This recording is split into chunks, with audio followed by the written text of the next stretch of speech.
Sejam bem-vindos ao episódio do Terapia de Garota, em que vamos falar sobre Diabo Veste Prada 2. Eu sou Giovana. E eu sou Júlia. Estamos aqui para poder falar bastante sobre esse filme, que é literalmente um marco histórico nas nossas vidas, mas acredito que na vida de todo mundo. Todo mundo já assistiu Diabo Veste Prada e já ficou impressionado, cativado por Miranda Priestley e pela própria Anne Hathaway com a personagem dela, que é a Andy. E eu acho que, a certo modo, todo mundo se identifica um tiquinho. Então, no fundo, vai ser bem interessante esse tema aí. Eu tava ansiosa para falar sobre. Foi um filme, e eu gostei bastante do segundo filme, então vamos lá. Em específico, o Diabo Veste Prada, né, um filme que lançou em 2006 e que retrata um pouco, né, do mundo da moda e do mercado de trabalho dentro do mercado de luxo também, mas fala muito também sobre o quanto você meio que se sacrifica ou sacrifica da sua vida pessoal em prol de um trabalho. Exato. Um trabalho, um cargo, né, de valor, né? Tanto que uma das frases que é mais enfatizado no filme é justamente: muitas meninas matariam por esse emprego, matariam por estar na posição que você está. Então era um cargo de alto valor que ainda estava ocupando, sem nem se importar tanto, porque ela realmente caiu um pouco ali. Ela caiu um pouco de paraquedas, ela precisava daquele emprego, mas ela não era uma pessoa ligada à moda, né? Então, e ao longo do filme, né, ela vai tendo meio que essa... É uma questão de identidade, né? Muito, muito interessante, porque é como se ela sacrificasse um pouco da própria identidade. Ela vê que é um trabalho que exige muito esforço, ela precisa daquilo, né? Porque vai dar uma guinada na carreira dela, e aí ela acaba sacrificando um pouco da sua própria identidade em prol daquilo, aí ela acaba se afetando. Eu acho que ela acaba sendo seduzida pela moda, querendo ou não. Ela vê, tipo, todo aquele luxo, aquela beleza, e ela acaba entendendo que moda é uma expressão artística e ela acaba agregando isso à sua própria identidade. Então, no final do filme, mesmo que a gente não vê ela tão extravagante quanto no meio do filme, com os looks que ela tinha, você vê que ela tá ali mais naquela posição de jornalista ali, de jornalista financeira, porque ela vai trabalhar especificamente com o cargo que ela gostaria de ter trabalhado desde o início do filme, ela conquista o cargo, mas ela já tá mais bem vestida, ela tá mais vestidinha assim, arrumadinha. Então, com certeza foi uma coisa que acabou impactando ela, assim, ela foi um pouquinho, né, ela foi... Ela sofreu, acho que uma certa influência. Eu acho isso interessante porque, principalmente no contexto do primeiro filme, porque em específico a gente estava falando sobre um mercado muito específico e muito inacessível. Então, quando você entra nele, digamos assim, antigamente, pelo menos é o que ficava muito claro, muito evidente, era uma coisa assim que eu acho que ela acabou percebendo, poxa, eu acabei caindo de paraquedas, mas eu estou realmente em algo muito hipervalorizado. Porque a moda é muito hipervalorizada por nós todos, e essas marcas elas não estão nessas posições de poder, principalmente na época que o filme lançou, à toa. Então tem uma glamorização no filme que influencia até o próprio espectador. Eu era criança, eu nem pensava em trabalho na época. Mas eu me identifiquei com a porra da personagem, porque, tipo, você vê toda aquela grandiosidade, como é que você fica, tipo, intacto, assim, sabe? Tipo, permanece sem ser influenciável por aquilo, sem se deixar levar. Então, como criança vendo aquilo, na verdade, eu começava a achar que aquilo ali era o emprego dos sonhos, de fato, porque eu achava impressionante, tipo, poxa, não, assim, claro que eram condições um pouco insalubres, né? A mulher tinha que pendurar o casaco da mulher, a mulher só arrumava o casaco na cara dela, tipo, pendura aí, acabou, né? Mas eu as coisas mudaram, né? encantada com o estar no escritório e estar ali trabalhando por uma coisa. E, assim, eu acho que para a época também tinha um pouquinho de normalizar trabalhar demais, né? No caso, Workaholic, né? uma workaholic e tal, e talvez isso tenha me influenciado de como eu sou hoje. Mas eu acho que, para mim, a cena que mais impactou foi a cena de transformação da Andy, né? Sim. De quando ela sai de, poxa, eu sou uma garota comum aqui que tá, tipo, realmente eu não tô nem aí, mas eu tô vestindo isso aqui, e depois ela começa a se vestir muito bem, e Exato. ela se sente bem se vestindo bem, né? Você dá pra Sim. ver que ela deu um up, assim, na confiança, e no segundo filme isso se propaga mais, você vê que ela é uma profissional muito mais confiante do que ela era. Exatamente, exatamente. É como se fosse, tipo, a profissão perfeita para agregar na identidade dela naquele momento. Tipo, parecia que ela se escondia no início do filme, parecia que ela se camuflava, ou se escondia, ou ficava ofuscada, de certa maneira. No final E das aí, contas, ela deve ter ficado tipo assim, pô, eu lidei com Miranda Priestley, eu posso lidar com qualquer coisa agora. agora, eu sou uma toda poderosa. Mas ela, de fato, assim, ela se tornou, né, no segundo filme, dá pra perceber que ela se tornou uma profissional muito mais confiante, ela manteve o estilo, upgrade de estilo, assim, né, Exatamente. tipo, ela trouxe um pouco do que ela aprendeu na Runway pra a vida. Eu acho que foi muito baseado na Anna Wintour e na Vogue. Então, tipo assim, quando eu assisti o Diabo Veste Prada pela primeira vez, Giovanna já, ela foi influenciada mais por essa perspectiva, digamos assim, de trabalhar no escritório, de se identificar com essa questão de se dedicar ao trabalho, etc. Ela gostava muito desse universo. Eu acho que eu fui mais influenciada por ocupar um espaço de moda ou estar trabalhando com moda, porque até os meus 17 anos eu pensava em fazer jornalismo para trabalhar com moda. E aí eu pensava, tipo, ficcionadamente em moda, tipo, quase que 24 horas por dia. Eu meio que, tipo, era uma louca apaixonada por moda. Eu seguia todas as tendências possíveis que eu podia seguir, que as grandes marcas ditavam, falavam. E eu meio que, tipo, era fissurada. Eu tinha um Tumblr completamente dedicado à moda.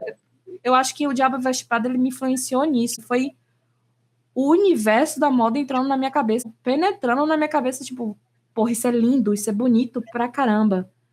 E aí eu comecei a ver a moda como uma expressão de si mesmo, tipo assim, uma expressão artística.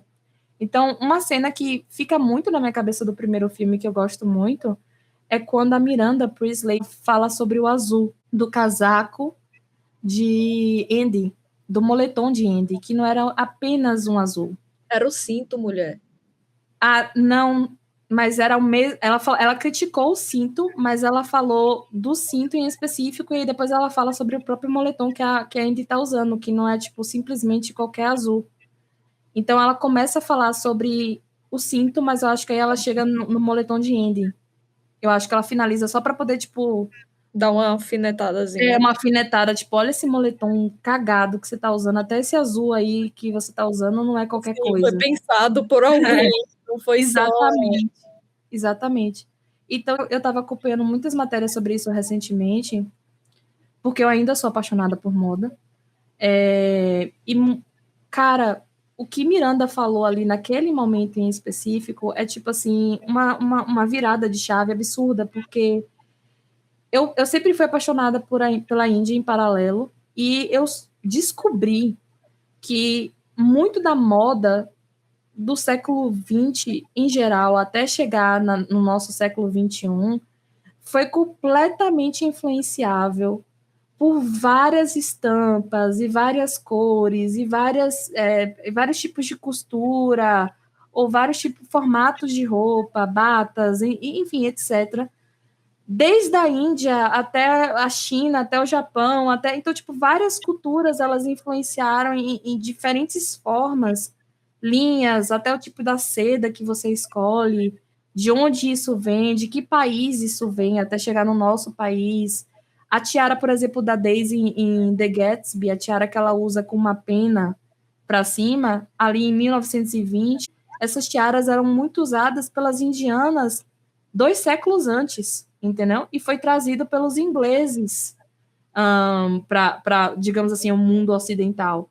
Então, tipo assim, quando a Miranda fala sobre aquilo, ela está falando sobre uma história realmente sobre esse tipo de expressividade que são de incontáveis vidas, incontáveis pessoas trabalhando naquilo, se dedicando àquilo, e que durou séculos e séculos para poder se construir. Então não é meramente um azul, sabe? E eu achava aquilo tão lindo. Quando eu vi Miranda falando aquilo, eu fiquei tipo, tipo, eu senti a dor alfinetada, né? Mas tipo, eu achei bonito porque eu vi que aquilo tinha um embasamento, um arcabouço que a gente julgava como uma superficialidade ou algo fútil, mas que na verdade era algo muito mais amplo e muito mais bem construído do que a gente imaginava. Então, essa virada esse momento em específico, quando Miranda dá aquela alfinetada em Andy, foi um dos momentos que eu mais me conectei com o filme. E eu falava assim, porra, eu quero me tornar uma Miranda no futuro. E eu falava pra Giovanna direto que eu era Miranda Priestley. Eu vou me tornar uma Miranda Priestley no futuro. O Até me primeiro tornar... passo já foi dado, porque você já tá com o Pixie Cuts, entendeu? Agora só falta ficar grisalha. Pronto, só falta envelhecer. Acabou. Mas no final das contas, tipo, no fundo, eu sempre gostei. Giovanna se dedicava com aquilo do ser workaholic, do momento de transformação, do se dedicar ao trabalho. E eu da posição de entender onde as coisas vêm, a origem das coisas, e porque eu era apaixonada artisticamente por moda. E eu gostava tanto de moda e eu não sabia, às vezes, o motivo. Então, tipo, eu fui entendendo isso a assistir o filme repetidas vezes durante a vida, né? Realmente incontável, assim, não tenho nem noção de quantas vezes eu já vi esse filme na minha carreira. A gente assistia tanto, e a gente assistia com minha mãe. E era tipo esse filme, eu lembro que a gente assistia esse filme, a gente assistia outro também que falava sobre moda, mas que era mais sobre consumismo, que era Os Delírios de Consumo de Beck Bloom. Sim, maravilhoso também. Outro filme super hilário, super maravilhoso, que a gente adorava assistir também. E aí, e no final das contas, tipo, o segundo filme a gente vê como como a virada de chave, como o mundo dá voltas mesmo, o mundo capota.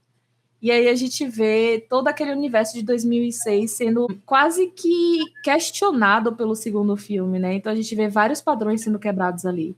O padrão de poder da própria Miranda Priestley, né? Que ficou estremecido. O padrão de onde ela teve que vender a Runway, né? Ela acaba vendendo a Runway. Então, tipo assim, no final das contas... O impacto da tecnologia sobre as revistas, né? O impacto da... Ela sai de grande rainha influente para uma... Não vou dizer vítima, mas tanto uma lutadora, uma trabalhadora comum, onde ela tem que lutar pelo seu também, sabe? Onde ela tem que fazer o seu também, a sua parte também, dedicar tão quanto os que trabalham para ela. Então, ela acaba levando os puxões de orelha da própria assistente. Tipo assim, ela tem que se adaptar àquilo, e ela tá tentando se adaptar ao máximo que ela pode. Então, já não tem mais jogar casaco em cima das pessoas, ou...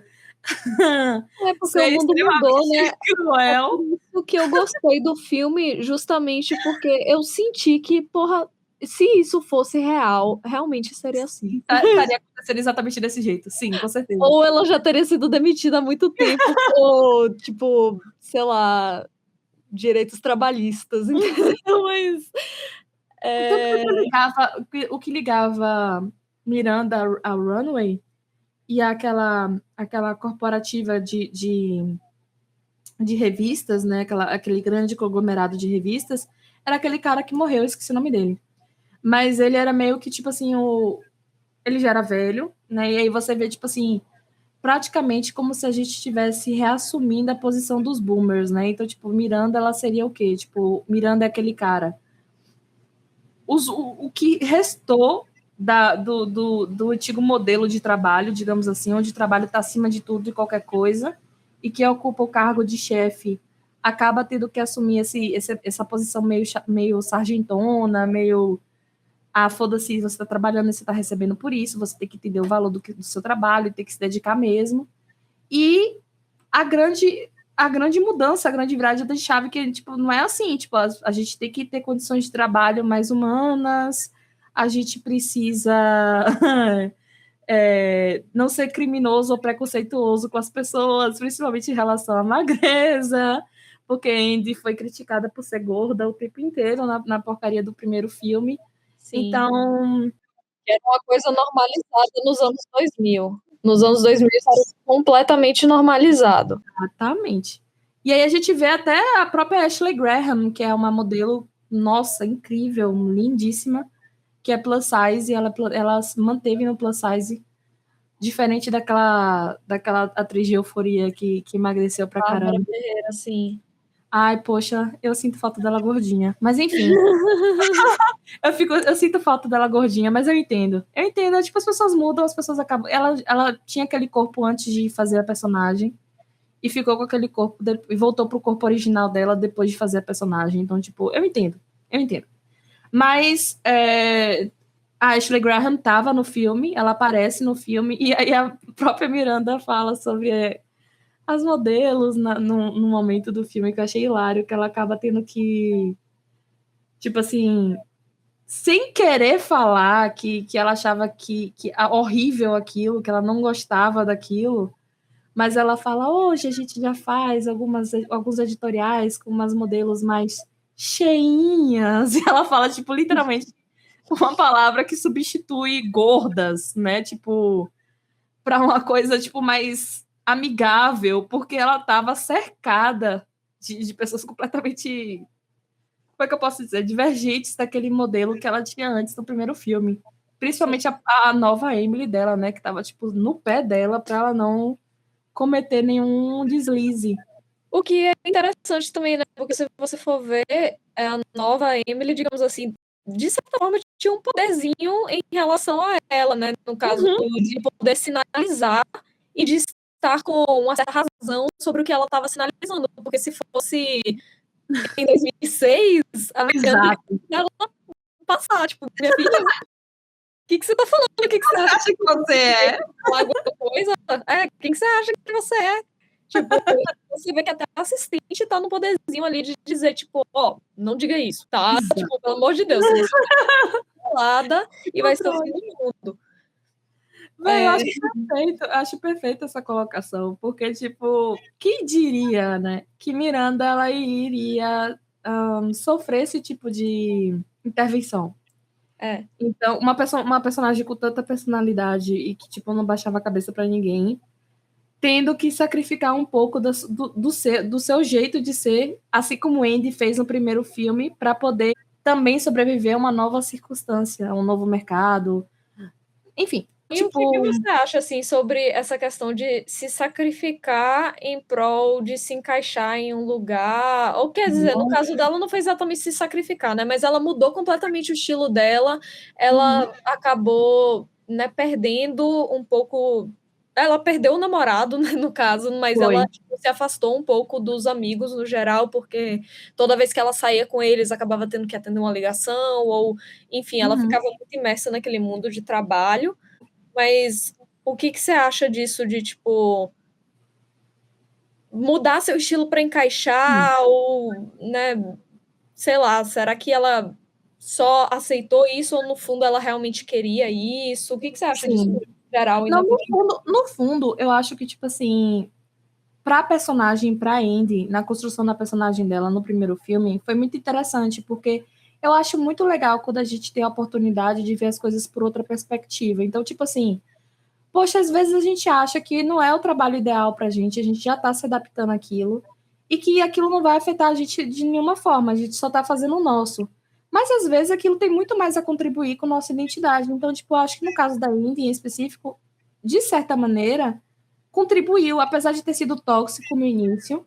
Quando ela entendeu as regras do jogo, ela aprendeu a saber jogar, ela começou a, tipo, falar, tipo, meio que moldar a identidade dela aquilo, mas não de uma forma tóxica, onde ela se cobrava, e sim de uma forma onde, pô, agora eu sei como eu posso fazer isso, agora eu sei como me expressar dessa forma, agora eu sei que isso agregou na minha identidade de tal maneira. Ela não se perdeu completamente, né? Tipo, ela não perdeu a essência dela. Tanto que o objetivo dela, inclusive, era ficar na empresa, eu acho que por 1 ano, pelo menos, porque sempre diziam, se você ficar 1 ano na runway, sua vida está ganha. E ela saiu antes disso, então ela ainda teve a coragem de falar, de sair, tipo, porque não concordava. Isso não é para mim mesmo e tá tudo bem. Mas ela também viu algo positivo naquilo, né? Tipo, ela manteve a mudança de estilo, né? Ela, de certa forma, ela criou uma nova versão de si um pouco melhorada, sei lá. É tipo um glow up, entendeu? No caso dela, ela soube equilibrar as coisas, e eu acho isso muito legal.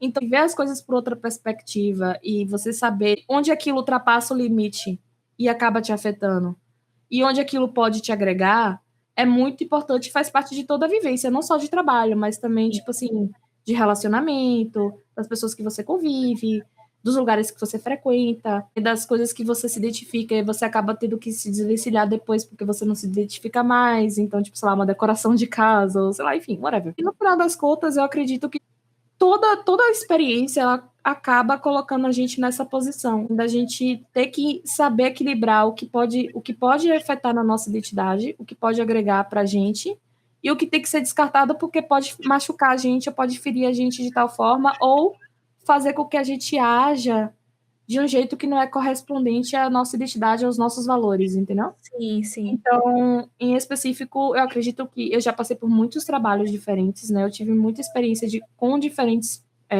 empresas e profissionais em específico que me contrataram. Então, tipo, eu sempre tive que manter uma certa flexibilidade para falar com clientes e pessoas tão diferentes entre si, e chefes, entre aspas, tão diferentes entre si ao ponto de não deixar com que aquilo afetasse tanto minha identidade, mas também com que eu não perdesse o que eu estava aprendendo ali naquele momento. Então, tipo, eu já consegui, em menos de um ano, passar por 2 chefes completamente diferentes um do outro e entender que a dinâmica deles era completamente diferente e pegar o melhor dos dois, né, da maneira que os dois agiam e saber equilibrar e saber agregar e saber trazer isso para mim sem que fosse completamente destrutivo para minha identidade. Mas eu também sei, eu soube falar um basta na hora que aquilo estava me afetando.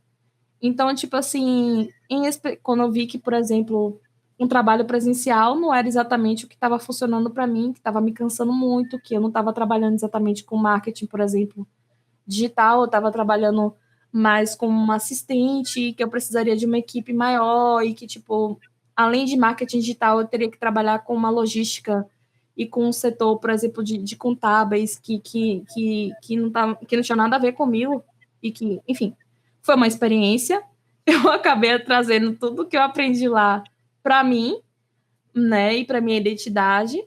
Eu meio que me senti um pouco indie nesse trabalho em específico, porque eu tive sei lá, embalar umas coisas e aí depois de embalado tudo fechadinho, eu descobria que tinha que ter uma adesivagem em específico.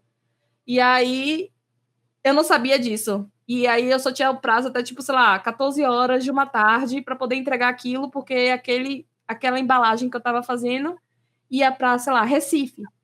E o pessoal ia sair de lá 14 horas de uma terça-feira, né?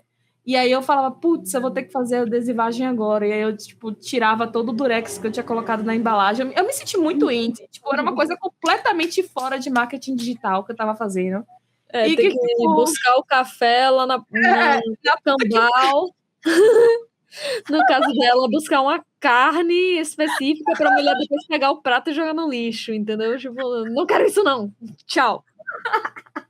Aí você tem que fazer o desespero no prazo curto, você entrega antes do prazo e a pessoa fala, não, mas não precisa disso. Tá bom. Exato. Isso aconteceu. E aí eu fiquei tipo, caramba, velho, enfim, né? Mas tinha coisas ruins, mas também tinha coisas boas. E foi muito interessante o trabalho presencial por conta disso. Apesar de que agora eu não quero trabalhar de jeito nenhum presencialmente. E eu cheguei a esse tipo de conclusão ao ponto de saber o que foi tóxico para mim, o que não servia para mim em certo ponto, ou para o meu dia a dia, etc. E também com um chefe que não funcionava, né? Mas enfim, não querendo fazer fofoca, mas era um chefe um pouquinho, digamos assim, arisco, bem temperado, difícil de lidar, bem apimentado, enfim, difícil de tragar. E diferente do chefe anterior que tipo assim, ele foi um pouquinho Miranda Priestley comigo em certo aspecto, porque ele era dono de tudo aquilo ali, então ele foi um pouquinho Miranda Priestley comigo. Mas enfim, então no final do frigir dos ovos, o chefe anterior que eu tive era completamente diferente, foi extremamente bom de trabalhar, foi muito legal, foi uma experiência completamente interessante. Teve alguns pontos que eu não gostei. O chefe depois foi um pouquinho mais sargentão, e me fez passar por umas situações complicadas que eu tive que sair porque não estava alinhado com o que era. Mas eu acho que eu cheguei num ponto em que agora eu sei exatamente o tipo de trabalho que eu quero. Eu sei exatamente o direcionamento que eu quero dar. Eu acho que Andy teve a mesma sensação no final do segundo filme. Quando ela sai ali de Paris, ela volta para a realidade, depois de ter visto, entre aspas, uma pequena traição de Miranda com aquele editor, que eu esqueci o nome dele, No que é um caso, do personagem... primeiro filme, né? Exatamente.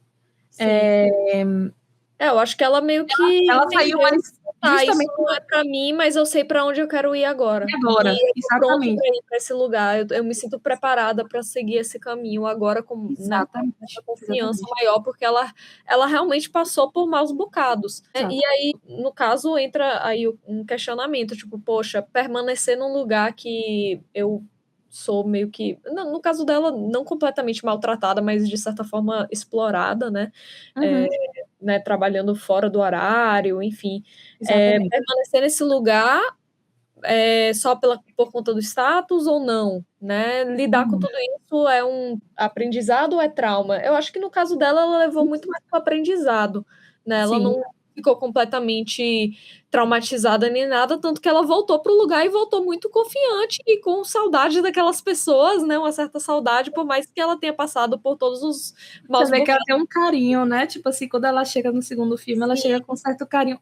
Vai ser tão eu, meu Deus do céu, como eu sou otária. Ela realmente tem.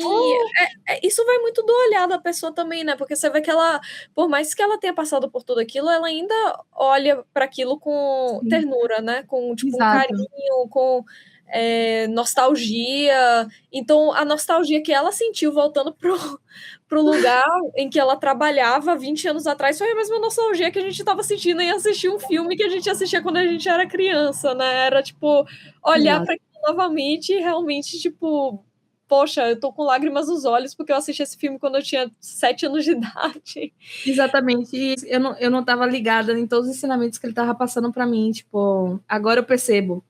Agora tá mais claro. Eu acho que o segundo filme foi muito essencial para ser conclusivo com a ideia de fechar o Diabo Veste Prada na cabeça das pessoas, porque, tipo assim, já tinha sido bem coesivo antes no primeiro filme, já tinha fechado, mas quando você reitera isso no segundo filme de uma maneira, de outra perspectiva, e aí você usa a mesma receita, só que, como é que eu posso dizer? Porque existe uma certa similaridade de roteiro. Eu percebi que até de enredo, de diálogos, existe uma similaridade. Eles trouxeram muitas referências, mas sabe o que, velho? Eu ainda me surpreendi Eu achei que, filme. foi perfeito por causa disso. Só para terminar, tipo, só para terminar de concluir a ideia, tipo, eu achei que o segundo filme foi essencial para esclarecer o primeiro, porque existia aquela gama de fãs, como nós duas, por exemplo. E eu acho que eu precisava. Esse segundo filme ele chegou exatamente no momento que eu precisava para entender uma situação de vida adulta que eu estou vivendo, por exemplo, agora em específico, e que eu preciso de certo posicionamento e de entendimento e talvez, tipo, recapitular nos trabalhos que eu tive anteriormente pode ser uma boa caça ao tesouro, digamos assim, para saber como é que eu vou me posicionar daqui para frente como profissional. Então, tipo, em específico, esse filme ele é muito orientador para as pessoas. As pessoas não entendem como ele é educativo nesse sentido, no lance profissional, em como você lidar com o mercado, em como você lidar com as mudanças de mercado, principalmente para quem está vivendo muito marketing digital e trabalha muito com social media, trabalha muito com comunicação no geral, né? Porque eu acho que o filme gira em torno de comunicação, não só jornalismo. É uma revista, né? Então, você entende muito bem que precisava desse segundo filme para atualizar as coisas mesmo e como ele era necessário para você entender o quanto o primeiro não exatamente é um modelo a ser seguido, e sim um modelo a ser adaptado. E como a gente está vivendo isso agora. E como a gente tem que se adaptar como profissional. E como até a Miranda Priestley teve que se adaptar. E como até, tipo, as pessoas que compraram a revista tiveram que se adaptar depois que foi solucionado e um comprador bem melhor acabou se posicionando no jogo e comprando a revista e salvando a revista, querendo ou não. Então, tipo assim, todo mundo teve que se adaptar na porra do filme. Todo mundo teve que dar o seu jeitinho e lidar com os seus BOs. Eu acho que é justamente a grande ideia, o grande cerne que eu acho muito legal e que precisou do segundo filme para poder esclarecer. Porque se a gente continuasse com essa perspectiva do primeiro, talvez, de que Miranda continuasse no mesmo lugar de fala, no mesmo jeito, na mesma posição, a gente ficaria com o imaginário, talvez, de que a posição de chefe é sempre nessa condição de chefia mesmo, e não Sim. de liderança, entendeu? E não de, poxa, até meu chefe pode sofrer com uma certa circunstância muito maior que ele, Sim. né? Então, assim, ele E tem muito isso, ela se escondia muito, ela escondia o que ela sentia, né, em relação às coisas, porque ela tinha essa posição de, tipo, eu sou uma certa autoridade, né, ela era muito Exato. durona, então ela não Exato. podia mostrar fragilidade, porque Exato. isso assustava as pessoas de certa forma, e ficava impressionada quando via ela, sendo Chorando. vulnerável, né, e ela era uma mulher poderosa, ela estava no patamar de poder. Aquela cena é emocionante, inclusive, né, a cena que ela começa a chorar e falar do casamento, do divórcio dela. Sim, sim. E aí depois, tipo, ela chorando e você vê como Meryl Streep, ela, tipo, rapaz, ela é destruidora realmente das Ela é nossas mentes. sensacional, ela é, tipo, uma das melhores atrizes. Eu já vi no planeta, velho, não é possível. Aquela cena, ela tentando manter a postura e ela engolindo aquele choro ali, você vendo que ela claramente tá chorando, e ela tá falando sobre o divórcio, e ela tá se entregando, você vê o quão Meryl Streep teve que trazer dos próprios sentimentos dela ali pra jogo, e tipo assim, eu com certeza, tenho certeza que ali ela viveu aquela cena, entendeu? Tipo assim, a atriz viveu aquela cena de verdade, ela sentiu aquela cena na pele.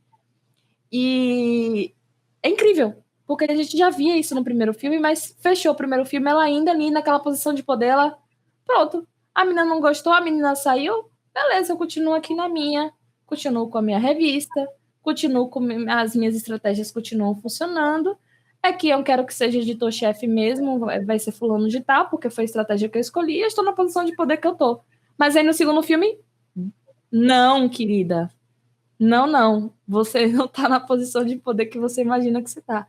Agora uma coisa interessante também é que, por exemplo, o Nigel trabalhou lá durante mais de 20 anos, né, ele estava sempre ao lado dela e ela, real, não enxergava ele em outra posição além da Exato. posição que ele estava. O que eu acho muito triste, porque inclusive foi uma das partes que eu mais me emocionei no segundo filme, foi quando ela finalmente cede a ele. Reconheço. Exato. Ela reconhece aquilo e ela até fica assim, mas se ele quisesse isso, ele teria dito. E a Andy olha pra ela, tipo, não, não, não. Tipo, olha Não, pra ele não teria dito. ele tá ali, tipo, há mais de 20 anos, Exato. continuando a entregar o trabalho dele, porque ele meio que ele ficou meio conformado, né, ele meio que aceitou a posição que ele estava, e ele nunca Exato. se impôs pra cima dela. Exatamente. Que é E ele justamente, eu acho que é justamente o mais interessante, talvez, que o filme traz nesse aspecto, que é tipo assim, o conformismo que você tem diante a um certo modelo, e aí você meio que só acaba se adaptando àquilo, e aí você fica estagnado. Porque você faz bem aquilo que você faz. Sim. E aí a Miranda, ela é acostumada com tanta expressividade, porque ela, talvez ela seja justamente uma posição, um caráter de falar a opinião dela, e aí ela ter que ter uma assistente para justamente regular ela, porque senão ela falaria na cara mesmo, e ela falaria do jeito dela, que a gente conhece como é que funciona, ela justamente de forma ingênua fala, não, ele já teria dito se ele quisesse. Talvez o Nigel não teria dito justamente porque a postura dele de subalterno, digamos assim, e de vítima daqueles tipo de circunstâncias e de estar suscetível àquilo, é o que tornou ele tão estável na profissão. Ele é o típico sênior, assim, de uma empresa que tá lá, tipo, há 20 anos fazendo a mesma coisa, satisfeito e super acomodado, porque tá sendo bem feito, e vai ser bem feito até o dia que ele estiver lá, o último dia que ele estiver lá. No caso, a Miranda, tipo assim, provavelmente via ele como, ele é o melhor que tem pra fazer o trabalho que ele tem, e por isso que ele não pode sair desse trabalho. Mas ele tinha objetivos, ele tinha uma visão de que ele estaria numa posição mais alta na empresa, né, ele tinha esse sonho desde o filme de 2006. Primeiro filme, exato, Então, mas era uma coisa que ele guardava. eu fiquei muito triste, porque eu fiquei tipo, cara, tipo, você real só aceitou continuar, e ele Exato. realmente tinha esperança, por mais que nada indicasse que ele poderia receber isso, e de fato eu acho que ele só continuaria até os fins dos tempos ali, porque se não tivesse feito porra nenhuma, né, se Ele ela é não tivesse literalmente o dado modelo bola. antigo funcionando. Eu acho que ele é um bom referenciamento sobre nossos pais e a geração dos nossos pais, que é muito adaptável às circunstâncias ao ponto de permanecer ali naquela circunstância e resistir muito. E vamos resistir. E tem muita resistência. E a gente não, pelo menos a nossa geração, é mais como a Andy. A gente percebe as coisas que são mais alinhadas com o nosso perfil, e a gente descarta o que não está alinhado com o nosso perfil, porque a gente tem coragem, tem tutano para entender que a gente é profissional e que a gente é maleável e flexível também com nossas mudanças pessoais, com nossas transformações pessoais, e que a gente precisa se adaptar. Mas quem leva o trabalho a sério, do jeito que levava no primeiro filme, e ele, principalmente na posição que ele estava, no cargo que ele conquistou, acaba que, tipo assim, pô, é melhor ter a minha estabilidade, a minha segurança e ser resiliente em relação a isso, do que apenas só tacar o foda-se e falar, ó, cansei. Eu até admiro isso a certo ponto, né, da velha guarda, digamos assim. Essa resiliência, essa capacidade de se adaptar e ficar estável e ficar resiliente fazendo o que faz. Eu assisti um filme com você que falava justamente sobre isso, que era Um Estagiário. Sim, que E eu amo também. é muito bom aquele filme, e Anne Hathaway também tá naquele filme. Claro, E, por isso que eu amo também. só que ela já tá num cargo de chefia, mas ela sendo uma típica millennial, né, com um boomer. E a resiliência dele, né, tipo assim, e a disciplina, e justamente é o que agrega nela, e justamente a flexibilidade, o dinamismo dela é o que agrega nele. Sim. Então, eu acho interessante quando essas duas gerações, quando esses dois choques de modelos diferentes de trabalho acabam se colidindo, assim, sabe? Sim. Querendo ou não, a chefia estava entregue à velha guarda, né? E ele estava numa posição privilegiada na empresa, mas ele estava sendo justamente o que todo mundo da velha guarda é: estável, resiliente, disciplinado, fazendo o que sempre fez da melhor maneira possível, querendo sim ter uma promoção, querendo sim ganhar mais, mas se não der, não vai largar o osso mesmo e vai se manter até o final. E quanto a gente não, a gente fala tipo assim, pô, velho, que é isso que eu tô fazendo? Isso não tem nada a ver comigo. Tchau, pelo amor de Deus. Não, que estresse desnecessário, que isso completamente foge total meus valores pessoais. Não, não vou fazer isso. Isso não deveria nem ser aceito nos dias de hoje. A gente questiona e a gente, tipo, bate de frente, porque a gente tá nesse lugar também. Mas aí, por exemplo, se a gente traz isso para o que a Andy viveu, né, Uhum. lá atrás, de certa forma, ela aceitou um pouco, né, ela aceitou um pouco por um tempo relativamente longo, ela não chegou a Ela completar queria 1 ano completar na um empresa. ano. Hã? Ela queria completar um ano. Ela queria, mas ela nem sequer completou, porque no final das contas ela teve a gota d'água dela e ela se picou. Exato. Mas ela sacrificou muita coisa, né, ela sacrificou as relações dela, ela sacrificou o tempo pessoal dela, ela Exato. perdeu um namorado, e aí entra numa questão muito de vale a pena? Até que ponto vale a Será que pena, vale a pena, né? sabe? Cara, eu acho que vale, porque a experiência profissional também é muito pessoal e as pessoas não percebem isso. Eu sei que a gente está numa fase de humanizar muito o trabalho e que a gente precisa muito entender o trabalho de forma assim, poxa, a gente precisa entender nossos limites, a gente precisa aprender a adaptar, mas toda a experiência agrega muito nas nossas identidades. Então, tipo assim, Sim. até uma experiência de trabalho, por mais desagradável que seja, acaba agregando muito na gente, sacou? Tipo, eu lembro do primeiro estágio que eu tive e de um cara que falou que, poxa, ele me traumatizou tanto. Eu estava estagiando como diretora de arte. Esse cara foi meu primeiro chefe. Ele era tão novo quanto eu, um pouquinho mais novo que eu. Ele virou para mim, eu estava fazendo uma coisa, uma peça. Aí ele chegou e falou assim: porra, tá no quarto semestre e não sabe fazer isso aqui? porque eu tinha pedido ajuda para ele em relação a uma peça específica que eu não tava tentando saber ajustar. Quando ele falou isso para mim, eu fiquei tipo, nossa, eu engoli um choro horrível. Nossa, e é bizarro, né? Porque você tá justamente numa posição de aprendizado e a pessoa quer Exatamente. assumir que você já sabe tudo, sendo que é justamente o ponto de você estar como estagiário é aprender. Exatamente. E hoje em E isso dia já mudou tem. totalmente Hoje a em minha dia não. rota.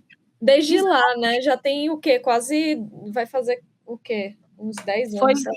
foi tipo em 2018. Não, foi 2017.2 esse Então, estágio. faz quase 10 anos. Faz 8 anos, sei lá. Enfim, tá Sim, chegando aos 10 anos, né? Vai fazer quase 10 anos. exato. E E até isso, isso isso ficou na minha começa cabeça. E isso mudou muita rota comigo ainda na faculdade. Eu, no quarto semestre, eu, tipo, tá, beleza, eu faço direção de arte? Faço, mas agora, a partir de agora, eu sou redatora publicitária. E do nada, eu quis ser redatora publicitária. E eu fiquei com isso na cabeça. Pô, eu faço muito melhor o texto mesmo. Eu lembro de dois professores, tanto o professor de direção de arte quanto o professor de redação publicitária falando isso para mim. Eu tive um momento de conversa com eles, porque eu fui é monitor o nome? Como é o é nome? monitora, assim. Eu fui monitora de direção de arte, eu estava sendo, na época, monitora de direção de arte. Eu tive o tempo de falar com o professor sobre isso. E eu lembro de ter comentado, poxa, eu acho que não é direção de arte, eu acho que é redação. Aí ele falou, tá louca, Júlia, eu ia falar para você esses dias que sua área não é nem publicidade, é design. Tipo, ele literalmente soltou isso pra mim. E aí eu fiquei olhando pra cara dele, mas tem certeza, professor? Porque, tipo assim, às vezes eu acho que ele, não, isso é normal, você tá aprendendo. E ele conversou comigo sobre aquele assunto, e eu lembro de ter conversado depois com o professor de redação publicitária, eu fiz, professor, acho que minha área é com o Ângelo. E aí eu falei, é Ângelo? Como é o nome dele? Esqueci. Sim, Agnello. Agnello. Nossa, eu confundi com um amigo meu que se chama Ângelo. Aí eu troquei, tipo, eu usei as mesmas letras e eu configurei outro nome. Mas enfim, eu cheguei para Agnello e falei, prof, eu acho que é redação publicitária mesmo, a minha área. Ele olhou assim para mim com uma cara assim, tem certeza, Ju? Aí eu falei, tenho, acho que eu tenho sim. Eu olhei para a cara dele, tipo, com a confirmação. Ele falou, não, você é muito boa em redação publicitária, mas você é tão artística, eu vejo você sempre falando de filmes, você sempre falou de Vanessa Brasil, Vanessa gosta tanto de você. E eu olhando para a cara dele, e ele meio que não querendo dizer para mim, isso não é a sua área, entendeu? E eu Na lembro. verdade, é muito relativo, velho, porque também a gente pode ser bom em mais de uma coisa ao mesmo tempo. Sabe? E o dilema que a gente tem em relação a isso quando a gente é muito jovem é muito grande, porque a gente realmente não sabe para qual área a gente A quer ir. gente tá rindo. A gente tá numa área muito plural, né? Que é a comunicação. Tipo, porra, Exato. tinha muita opção para fazer e a gente consegue se identificar com um pouquinho de cada coisa, e tem uma coisa que a gente se identifica um pouco mais, mas aí na Sim. prática, poxa, não sei se eu sou tão Você boa não assim. rolou totalmente. Mas, velho, a gente tava aprendendo, a gente tava, Exato. tipo, a gente real era um nada, a gente era um Uma recém-nascido. centelha. É tipo uma poeira. Tipo uma poeira, você se É, formando assim, sabe? velho, Não quanto mais velha eu fico, mais eu percebo que eu não sabia porra nenhuma, nem quando porra eu me nenhuma formei. naquela época. Nem quando eu me formei, eu achava que eu sabia tudo, eu não sabia nada, entendeu? Então, assim, é triste Exatamente. que você, durante seu estágio, teve que ouvir um negócio desse, porque, velho, aquele cara provavelmente não sabia nada também, e ele também estava em Exato. aprendizado, e ele queria, tipo, tirar pra cima de você de que ele sabe muito, mas muito Exato. provavelmente ele também não sabia, e muito provavelmente hoje ele é um profissional muito melhor do que ele era no sentido de Exato. conhecimento, enfim, não Exato. sei, né? Mas Até porque todo mundo passa por esse tipo de transformação. todo Então, mundo tipo assim, passa, velho, todo mundo cresce. todo mundo é testado no trabalho. É por isso que eu acho que agrega tanto na nossa identidade, porque, tipo, se eu não tivesse esse momento em específico de transicionar, por exemplo, eu pensei em ser redatora publicitária, e eu tivesse escutado o meu professor, o que eu estava fazendo, onde eu estava monitorando as outras turmas, eu teria ido para a área de design, eu teria me especializado em design, eu teria ficado em design, direção de arte, e era só isso. Pois é, mas aí você lida com situação que abala a sua confiança completamente, e aí, tipo, você fica sem saber se você tá fazendo a coisa certa ou não. Exato, a certo modo. Foi até bom, porque quando eu transiciono para a área de redação publicitária, eu acabo pegando um lado meu que eu não estava trabalhando tanto, mas que eu gostava, e que eu vi que existia um diferencial em mim. Poxa, eu escrevo textos bons, eu faço eu tenho bons insights para conceito de campanha. Então, acabava que eu mesclei as duas áreas. Então, se ele não tivesse falado isso, eu não tivesse passado por essa grande incógnita, eu não conseguiria juntar ou unir essas duas áreas na minha cabeça. Realmente foi muito difícil para mim ter escutado aquilo. Foi triste porque, tipo, eu tava super me achando na época em relação à direção de arte. Então, eu lembro que eu entrava na aula de direção de arte com a cabeça erguida, assim, sabe? E quando o professor vai e ou o professor não, o meu chefe, né, me coloca, digamos assim, no meu lugar, e eu acabo sofrendo, tipo, essa lapiada, digamos assim, e eu acabo me questionando. Às vezes a insegurança te coloca nesse espaço e aí faz você questionar e faz você se ampliar às vezes. Então eu acabei tendo uma experiência, uma gama de duas áreas, justamente por conta do que o cara tinha falado para mim, porque eu fiquei tão insegura que eu falei, não, agora você é redatora publicitária. No seu caso, eu acho que agregou no sentido de que você pôde explorar mais, mas pense aí, se você fosse uma pessoa em que aquilo ali, né, não é o seu caso específico, mas se você fosse uma pessoa em que você, porra, sonhava em fazer aquilo ali, aí chega uma pessoa e, tipo... Do nada vai lá e... Eu sei. Vai te derrubando daquilo ali, de certa forma, vai te desanimando, tipo, pô, você poderia perder a oportunidade de crescer na profissão dos seus sonhos porque, sei lá... Por causa do comentário. Por causa de um comentário, que às vezes é uma coisa tão boba, tipo, uma coisa que você poderia aprender facilmente, não é necessariamente que você é ruim naquilo, é tipo, poxa, você tá em aprendizado e você, por acaso, não sabia de uma coisa que... Enfim, que poderia facilmente ser aprendida e que você poderia ser treinado para se tornar melhor naquilo. Claro que, né, dependeria de cada pessoa, mas o impacto pode ser, realmente, eu acho que pode ser, tipo... destrutivo, a certo modo. Destrutivo, pode ser destrutivo para uma pessoa, dependendo da forma que ela lida com esse tipo de comentário. É justamente esse tipo de comentário que também destrói a perspectiva e a esperança de outra pessoa, porque talvez a outra pessoa não tenha outra opção, né? E a outra pessoa não se vê em outro lugar. E aí fica complicado. Quando eu estagiei, eu vi a diferença discrepante que tinha da agência com o trabalho lá do governo, que era cheio de regrazinhas. E o pessoal lá, tipo, da agência era, tipo assim, fumando na sala, era... tomando muito café, às vezes, pô, vamos beber no almoço. Tinha coisas que eu achava um pouco bizarra nesse sentido de, por exemplo, teve entrevista de emprego que eu fiz que perguntavam se eu bebia. Eu fiquei, gente... Eu falei, na época, eu falei, não, mas eu fiquei, porra, peraí, tipo, o que isso tem a ver, sabe? Tipo, exatamente, não tinha nada a ver. Querendo uma pessoa pro happy hour da sexta-feira ou pra trabalhar de fato? Para trabalhar de fato, exatamente. Eu já escutei histórias, e várias histórias, e várias histórias que aconteceram em agências de publicidade, que eu condeno hoje completamente. Eu vejo misericórdia, isso realmente acontece. Isso realmente aconteceu, isso realmente, tipo, foi real, mas hoje, pelo menos, eu acho que ela também já não tem esse tipo de postura. Eu acho que elas estão bem numa fase do segundo filme do Diabo Veste Prada. Eu acho que elas também passaram por uma certa transformaçãozinha, uma certa pressão para poder se mudar. E quando você perguntou, tipo assim, até que ponto isso é danoso ou não, realmente é uma coisa a se pensar, e eu acho que vai muito do caráter da pessoa e às vezes o quão ela tá treinada para entender. Quando eu falo que, tipo, a gente humaniza muito o trabalho hoje em dia, a gente também tá colocando o trabalho no lugar, tipo assim, o espaço do trabalho é o espaço do trabalho, ele não ocupa totalmente minha vida. Então eu não sou totalmente o meu eu profissional. Mas eu não sou exatamente o meu eu profissional. Eu sou Júlia e existe o meu eu profissional. Sim. Só que às vezes, tipo, você não tá entendendo. O seu eu profissional também é uma face da sua identidade, entendeu? Sim. E ele também é uma representação de quem você é.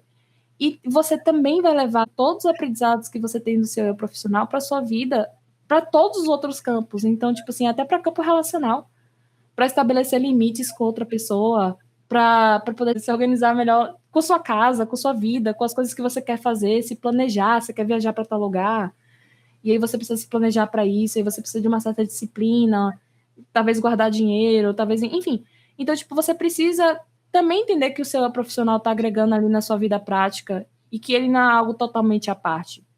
Então, acho que é muito importante que as pessoas elas entendam isso. E eu acho que o segundo filme, ele aborda isso de certa maneira. As pessoas elas precisam entender que o eu profissional delas está completamente conectado com quem elas são. Então, por exemplo, muitas posturas da Andy ali com o namorado dela, eu acho que ela só teve por conta da confiança que ela criou. Porque no primeiro filme, ela estava muito insegura com o relacionamento. E ela estava querendo muito. Ela via que o trabalho estava afetando o relacionamento, ela queria muito agradar o relacionamento. Ela ficou num dilema muito grande e ela Mas acabou. ela sempre priorizou o trabalho em prol da necessidade de construir uma carreira que ela estava tendo naquele momento. Porque ela era jovem e ela precisava daquilo. E eu não acho que ela foi 100% certa, mas eu acho que o namorado não foi tão compreensivo quanto poderia ter Claro sido. que não, Ele estava sendo muito, muito, muito resistente. É um homem super configurado na cabeça de 2006. Tanto que, tipo, eu acho que justamente não trouxeram ele para esse filme, cortaram logo, tipo, a relação dele com a Andy. Porque ele nunca aceitaria o emprego que ela conseguiu. Exatamente. E eu acho que ela consegue estabelecer isso muito bem com o outro namorado que ela começa a arranjar depois, no segundo filme, porque ela sabe estabelecer limites, ela sabe, tipo assim, ó, a gente vai resolver essa questão aqui depois da minha viagem. Eu vou viajar. Apesar de que eu achei aquela briga muito tosca, tá? Eu achei, tipo, desnecessário. Eu achei um pouquinho tosca também. Mas eu achei que, tipo assim, eles precisavam botar uma quebra entre eles no filme, aí inventaram qualquer bosta e botaram. Mas, assim, sim, ela de fato estabeleceu limites. Eu só achei desnecessário. Eu falei, velho, você podia muito bem resolver isso aí. Ai, sei lá. Eu achei. O motivo não foi válido. Mas eu acho que a mensagem foi passada. Sei lá, uma semana sem falar com o cara por causa de uma besteira. Ai, mas sei lá, enfim. Tipo, mas a mulher moderna é muito punitiva, sabia? Tipo, eu tava percebendo isso. Ela às vezes acaba punindo o homem, tipo assim, pô, passei tanto perrengue antes, fui tão exposta, eu cedi tanto que, eu vou brigar mesmo, e é isso, não vou falar mais com você não, por causa dessa besteira aqui, acabou. Entendeu? E, tipo, acaba sendo muito mais limitosa. Tem pessoas que são muito rápidas para encerrar relações, né? Nesse caso. Nesse caso. Mas, enfim, voltando ao tema em específico, talvez o motivo não tenha sido legal, mas eu acho que a mensagem foi passada. Mostrou que ela estava mais segura de si, mais segura do que ela queria, mais segura do projeto dela e do que ela estava investindo nela e de como ela estava se priorizando. Então, tipo assim, nossa, como isso é importante e isso está alinhado com a volta para o trabalho antigo, né? E como também ela tem que se provar a ponto de chegar a uma conclusão, uma estratégia mais adequada possível para poder tirar a Runway daquele estado que a Runway estava. E ela ficou realmente desesperada para salvar a Runway, sabe? Tipo, sim, ela ficou. É isso, é o que eu acho mais apaixonante da nossa geração. Quando a gente entra realmente de cabeça, eu sei que existem pessoas mais frias por aí, mas eu acho que nossa geração é muito apaixonada de forma em geral.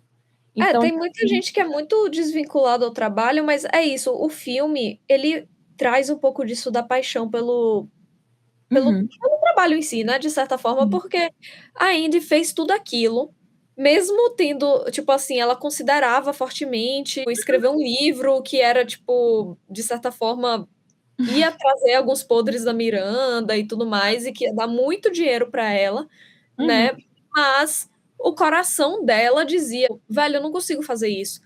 Porque, no fundo, por mais que ela soubesse, tipo, porra, Miranda é uma chefe muito durona, ela pode ser filha da puta muitas vezes, mas ela se apaixonou, de certo modo, por aquilo e pelo trabalho e pelas de pessoas. certa forma, ela entendia o porquê da Miranda ser daquela forma, entendeu? Então, isso me emocionou também no final do filme, de, tipo, elas estarem juntas ali e a Andy deixou claro: "Eu quero continuar trabalhando com vocês", tipo, Eu achei isso lindo também, achei muito emocionante, eu chorei e a nessa Miranda só vira pra ela e fala: "Eu amo o meu trabalho". Tipo assim, Sim. porra, tem esse caos inteiro, eu poderia me aposentar, mas não, ela ama o que ela faz, e ela quer fazer aquilo, e ela quer continuar fazendo e velho, eu realmente eu fiquei tipo: lindo, é lindo. É assim que eu me sinto. Exatamente. Eu ainda não cheguei a ter um trabalho em que eu amasse completamente o que eu estava fazendo, mas eu tive uma experiência recente, muito próxima a isso, que eu gostei muito do resultado e que eu me entreguei muito àquilo. Então eu fiquei tipo assim, poxa, isso agregou tanto no meu profissional que agora eu tenho uma percepção do meu profissional com uma certa senioridade que eu não tinha antes. E eu vou levar isso para minha identidade, de certa forma, porque eu me apaixonei por aquilo. Eu acho que isso é cativante, quando a gente consegue entender o que move a gente, o qual trabalho pode ser apaixonante, de certa forma, e pode agregar na nossa identidade. Então, ele não é algo à parte que a gente só faz e pronto, tá tudo ok, tá tudo certo, acabou, recebi meu dinheiro. Isso é uma forma muito prática que pode causar menos estresse, causar menos ansiedade. É uma forma fria de lidar com o trabalho, que às vezes realmente não permite com que você se influencie tanto ou passe por tanto perrengue emocional, digamos assim. Mas quando o resultado é satisfatório, quando você se entrega aquilo, nossa, dá uma satisfação, é um êxtase Sim. emocional muito, muito bom. Então, tipo assim, ver a Miranda confessando aquilo, quase que um sonho de vida, expressando aquilo daquele jeito, sabe? Na posição que ela tá. Pô, eu poderia realmente me aposentar e me poupar desse estresse inteiro aqui, eu estaria muito bem. Mas eu amo o que eu faço e eu vou E é continuar isso. isso aqui, é isso aí. Eu vou continuar, vou continuar. Isso me lembra o Estagiário, aquele filme. Então, tipo, quando uma pessoa chega na senioridade, assim, na fase idosa e fala, poxa, eu quero continuar trabalhando, ou tipo, eu amo o que eu faço. Eu escolho continuar fazendo. Eu acho muito bonito, eu acho muito orgulhoso. Também acho. E é por isso que é importante, né, trabalhar com algo que você realmente Ame. ame e se identifique, ou enfim, que dê o mínimo de prazer, né? Porque eu Exatamente. sei o quanto o trabalho pode ser frustrante também, principalmente para, enfim, que não tenha oportunidade ou não conseguiu seguir o caminho de trabalho, né, que sonha. Exato. Mas, Exato. sei lá, algo que você minimamente goste, que dê o mínimo de prazer, Exato, tipo assim, essencial, né, para não viver uma vida frustrada mesmo. exato, tipo, poxa, às vezes você quer, não, porque eu quero me mudar o que recebo, sei lá, o que vai me dar mais grana, o que vai me dar mais estabilidade. Pô, legal que você tem essa frieza. Se você conseguir manter essa frieza até o final da vida e isso não te afetar, vai lá. Se você conseguir, tipo, simplesmente cortar o seu profissional da sua vida prática e isso não te afetar, legal. Isso é o seu jeito. Mas, obviamente, tipo, eu tenho certeza que no fundo, no fundo, no fundo, nem todo mundo é imaculado, assim, da vivência do trabalho, sabe? Nem todo O mundo. que me pega mais é se a pessoa opta por fazer uma profissão, assim, tipo medicina, Só que é uma por. profissão Uhum. que você coloca a vida de outra pessoa em risco só pela questão do dinheiro, porque tudo bem, algumas pessoas podem ser super éticas, super profissionais, mesmo não sendo, sei lá, a grande paixão da vida dela, mas ela pode ser um bom profissional e, né, exercer a profissão dela com Exato. excelência. Agora, tipo, porra, se a pessoa faz aquilo só por fazer e realmente não se importa, velho, você tá com a responsabilidade gigantesca na sua mão, sabe? Você tá lidando com a vida das pessoas, então eu acho que realmente a pessoa tem que ter um pouco de consciência, assim, na hora Com de certeza, com certeza. quando você vai seguir um caminho, assim, que realmente impacta. Na verdade, praticamente todos os empregos impactam de alguma forma, né? Uhum. Mas ainda assim, tipo, tem, né, certas profissões que impactam mais, né, de Mas, forma com certeza. grave. Em específico, tipo, você claramente vê áreas que são mais hipervalorizadas e que, tipo, tudo bem, eu entendo, né? Você construir um prédio, pô, isso é muito fantástico. Eu não construiria um prédio. Mas você está sendo pago pelo bem equivalente ao que você está fazendo. Isso é interessante, isso é bom, isso é legal. Eu estou pegando um fluxo absurdo de trabalho, com tipo, mudanças absurdas, assim, da noite para o dia, que a gente tem que, do nada, mudar completamente nossa visão. E tudo que a gente, às vezes, aprendeu na faculdade, assim, de uma forma completamente absurda, para se adaptar ao mercado, como, por exemplo, está acontecendo com o IA. Então, quando eu vejo o Diabo Veste Prada, eu vejo justamente as pessoas vulneráveis e passando por esse shift, a própria Miranda passando por esse shift, tipo assim, pô, eu vou entregar a minha revista para um bando de, sei lá, loucos tecnológicos que, tipo, não entendem nem 3% do que a Runway representa, ou o que é essa empresa, o que ela comunica para as pessoas, enfim. Eu tô vendendo literalmente a minha revista para pessoas que não vão dar o mínimo valor para isso. É um Sim. shift absurdo.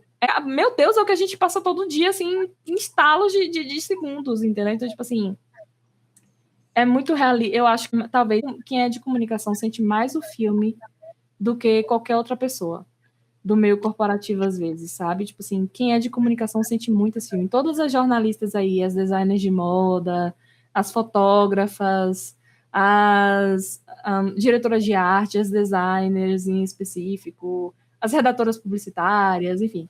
Todas nós, mulheres principalmente, que recebemos menos, estamos, sim, suscetíveis a um mercado completamente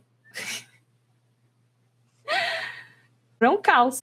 Então, acho que esse filme é muito da nossa área, sabe? Ele é muito da galera que tá suscetível a um trabalho que vicia a gente, que acaba nos tornando workaholics por causa disso. A gente não tem muito para onde ir, porque é um trabalho de grande fluxo de demandas, com um shift absurdo, e a gente acaba meio que só aceitando algumas coisas e tendo que se adaptar também. Então, tipo assim, eu senti muito esse filme. Eu primeiro eu já sentia, mas eu não trabalhava, eu era criança, era só um sonho de menina.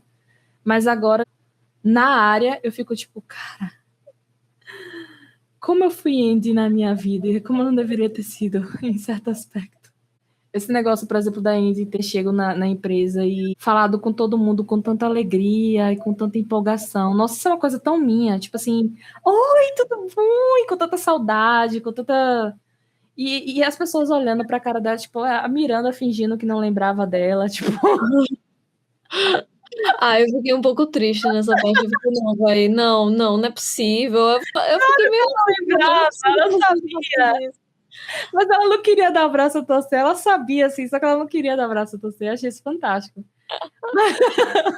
Eu queria trazer uma última coisa pra gente fechar, né? Uma última pauta, assim, Uhum. que é muito relacionada com a Indy, né? No caso, a Indy, quando ela começou a trabalhar na Runway, ela era uma pessoa e ela almejavam a vida que não era exatamente, tipo, a Runway não era exatamente o caminho para ela chegar onde ela queria, mas foi a oportunidade que apareceu para ela e ela pegou essa Abraço. oportunidade. Ela Excelente. abraçou essa oportunidade. Mas aí tem muito uma questão que eu vejo muito, que é quando você tem um objetivo, né? Você tem uma. Você imagina uma vida, um padrão de vida, alguma coisa, e a gente precisa moldar quem a gente é hoje para atingir aquela vida, né? No caso, se eu quero ser, sei lá, tal coisa, se eu quero atingir tal patamar na minha empresa, hoje eu preciso tomar ações, eu preciso assumir um perfil para que eu chegue naquele lugar. A Andy meio que fez isso. Ela era uma coisa, ela Sim. foi contratada, mesmo não estando dentro do padrão, né? Porque, querendo ou não, a Emily olhou para ela de cara estranha, a própria Miranda olhou para ela de cara estranha quando ela chegou na empresa, né, pisou o pé lá pela primeira vez.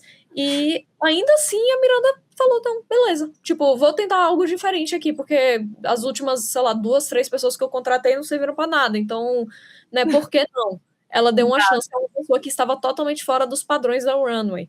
Mas ainda assim, existe muito essa coisa de se eu almejo estar em certo lugar, eu preciso, de certa forma, me portar de uma certa forma agora para que eu caminhe para esse lugar. Tem um certo planejamento, né? Nenhum vento só para favor de que não sabe para onde está indo. A Indy, tudo bem. Ela não exatamente estava seguindo com o que ela queria, digamos assim. Mas ela sabia que aquilo poderia agregar ela de alguma forma por um certo tempo. Porque foi o que foi passado para ela no início. Então, tipo assim, fique um ano lá e você, mesmo que não seja a sua área, mesmo que não seja, Você tipo, consegue qualquer emprego que você quiser depois de trabalhar lá. exatamente. Tendo uma experiência ali, você sabe como é que vai ser depois. Então, tipo assim, fazia um pouco parte do plano, entendeu?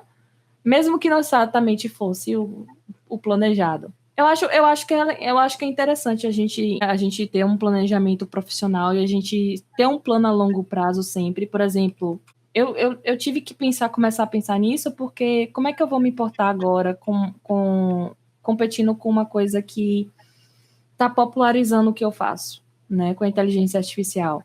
Como é que eu vou me pôr e me transpor agora como profissional? E qual vai ser o meu diferencial diante daquilo? Como é que eu trago a inteligência artificial para o meu trabalho? E então, tipo assim, não é exatamente o planejado, não era exatamente o que eu queria quando eu comecei a trabalhar, né? Inclusive, já pensei em desistir várias vezes, você mesma sabe disso, eu passei por várias crises em relação à área, porque eu via esses shifts acontecendo e vinha a crise emocional, eu não sabia se eu estava sintonizada com isso ou não, se era isso mesmo, se não era, não recebia exatamente o que eu pretendia receber, então ficava, tipo, aquela crise emocional, aquela coisa, aquela confusão, sem ter um plano a longo prazo. Então, ter o plano a longo prazo é muito importante. Ter uma certa estrutura, um certo planejamento para você seguir é importante. Mas saber, tipo, voltar atrás ou ter que desviar do curso, porque você sabe que você pode estar pegando um atalho, né? Ou talvez se deixar surpreender, né, por uma certa experiência profissional, pode ser interessante também. Então, eu acho que é um pouco híbrido a resposta para esse tipo de questão, sabe? Não existe uma resposta certa, vai muito de pessoa para pessoa, porque, tipo, existem pessoas que estão seguindo um planejado muito bem, porque elas estão vendo tudo de uma forma muito, muito fria, e elas conseguem dividir muito bem o trabalho delas da vida pessoal, e elas conseguem executar, como, por exemplo, o Nigel executa as coisas, como sempre executou. E existem pessoas que são mais apaixonadas e que se entregam e que participam daquilo e que como é que eu posso dizer, acabam se afetando e se entregando de peito aberto, como a Andy faz. Então, tipo assim, vai muito de pessoa para pessoa e ela sabe. Uma oportunidade que surgiu para ela naquele momento. Exato. E ela levou isso e no momento que ela percebeu, tipo, tá, isso aqui não é para mim mais, ela encerrou.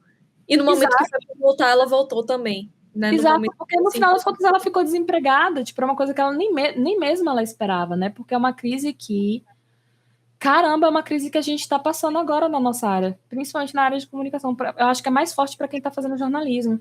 Estar desempregado gera em você uma ebulição de ideias e de como você vai seguir, como vai ser seu curso, que às vezes você pensa em voltar atrás. Você pensa em, tipo assim, pô, e se eu entrar em contato com aquela empresa que eu trabalhei lá atrás e tentar de novo? Então, tipo assim, quando você tá nessa situação de vulnerabilidade, eu acredito que, tipo, estar de peito aberto como a Andy é muito importante. Mas às vezes, tipo, quando você não tá nessa situação exatamente, seguir o planejado também é. Depende muito da circunstância, depende muito do que você está trabalhando, depende muito de como você encara o trabalho, de como você funciona às vezes. Então, tipo assim, talvez Andy ter lidado isso de uma forma prática, eu acho que ela conseguiria outro emprego em outro lugar, mas ela quis voltar para a Runway porque ela é uma apaixonada, no final das contas. Ela é uma amante do trabalho. Ela gosta dessas experiências de transformação pessoal. E também ela foi contratada ali numa posição de especialista, né, no segundo filme. No caso, buscaram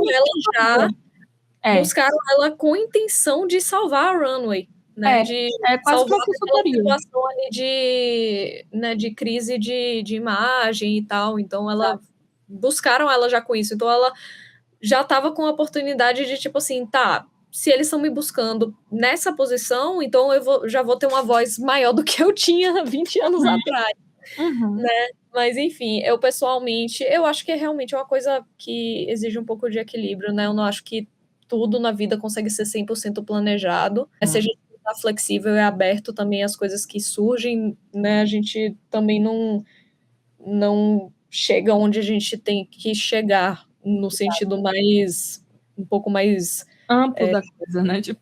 um pouco mais até místico, sei lá. Porque uma coisa que me impactou muito em 2019 foi ouvir de uma pessoa que me perguntou, tipo, o que você quer na sua vida daqui a 5 anos? Eu fiquei, velho, sei lá. Tipo, eu não faço a mínima ideia. E assim, tem momentos da vida que a gente realmente Não sabe, exato. a gente consegue enxergar. Daqui a 2 anos eu quero, sei lá, mudar de casa, eu quero estar morando em tal lugar. Tipo, você consegue ter uma certa perspectiva do que você quer. Mas tem momentos que, velho, você realmente não consegue enxergar tão longe, não sabe exatamente se o que você quer, o que você realmente quer, ou se você, sei lá, só tá com uma ideia ali na mente, enfim. Uhum. Mas quando essa pessoa falou isso, eu fiquei tipo, eu não sei onde é que eu quero estar daqui a 5 anos. E aí essa pessoa meteu uma pressão, assim, de tipo, não, mas você precisa Precisa saber. saber, exato. Tipo, todo mundo Vai pra lugar nenhum, porque senão você fica não sei o quê. E eu pensei, tipo, pô, velho, tipo assim, é claro, né, não precisa ser 880, mas eu, em específico, sempre fui muito de, tipo, tá, eu deixo a vida me levar, e tem dado certo, né?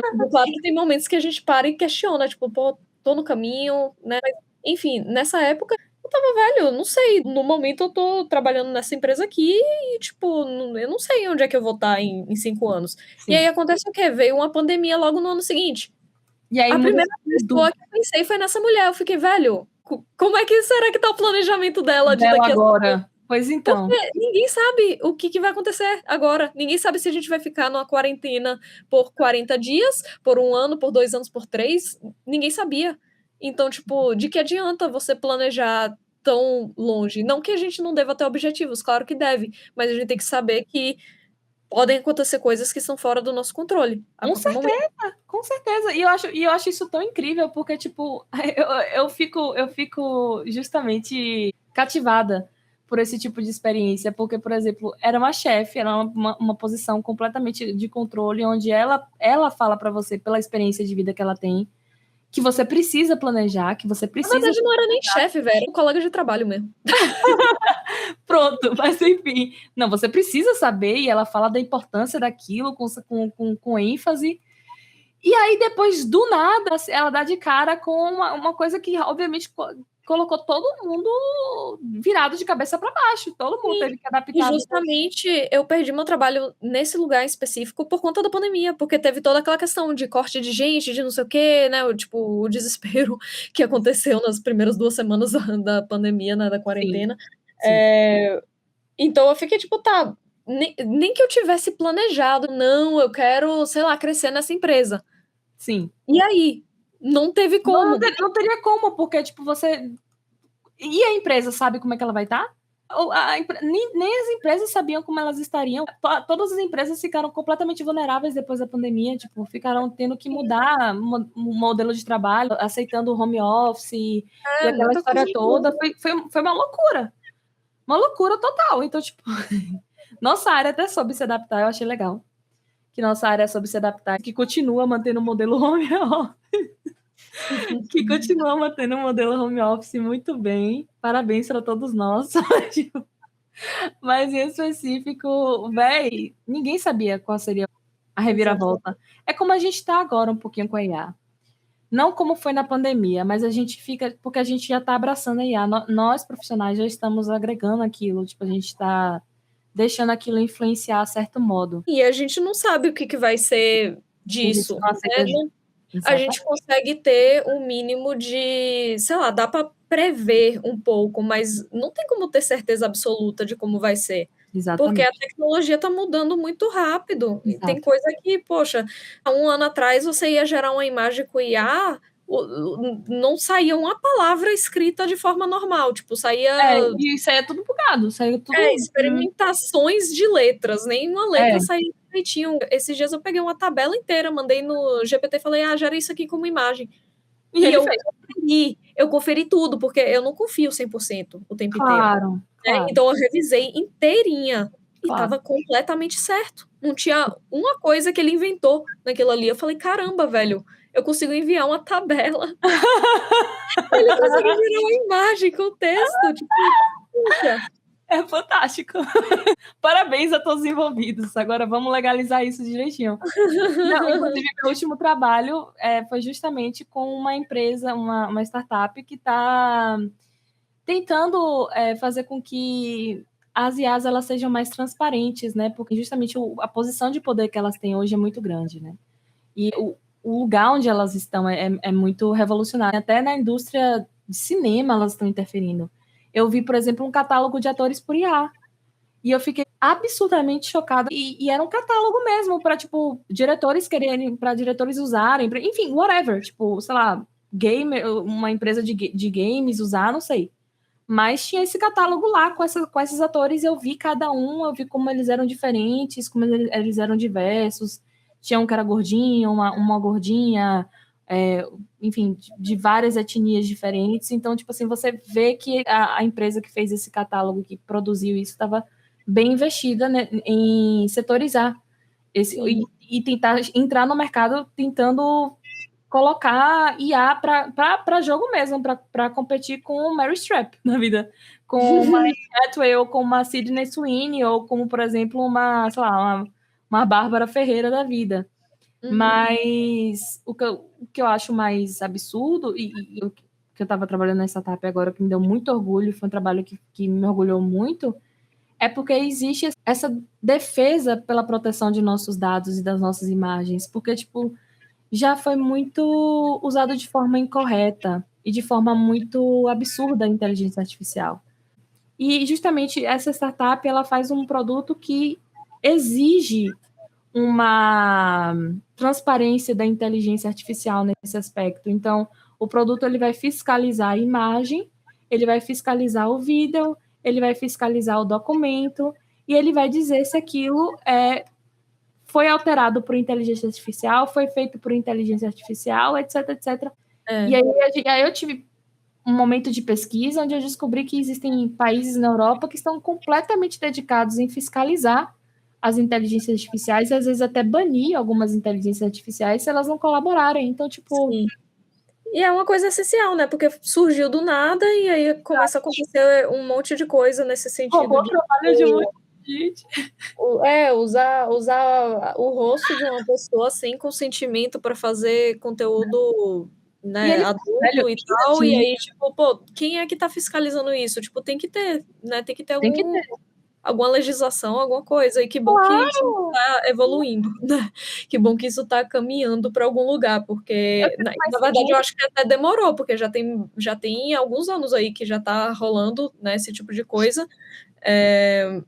Mas, tipo, que bom que... Não, com certeza. Eu espero que seja mais rápido, inclusive, porque é perigoso, né? Claro. É perigoso para qualquer pessoa, basicamente. Boa notícia para todos nós que estamos na área. O Adobe Firefly, galera, é super transparente com isso. Então, tipo, se vocês pedirem para ele uma árvore genealógica, existe como você acessar nas configurações de uma imagem e eles vão dar a árvore genealógica daquilo. Ele fala assim, ó, a imagem original que veio pra gente foi essa aqui, o que a gente alterou na inteligência artificial foi isso, isso, isso, isso, e eles deixam tudo registrado. Então, tipo, se vocês pedirem pro Adobe Firefly, eles fazem. Se você pedir pro GPT, não. Não faz. Mas vamos que vamos.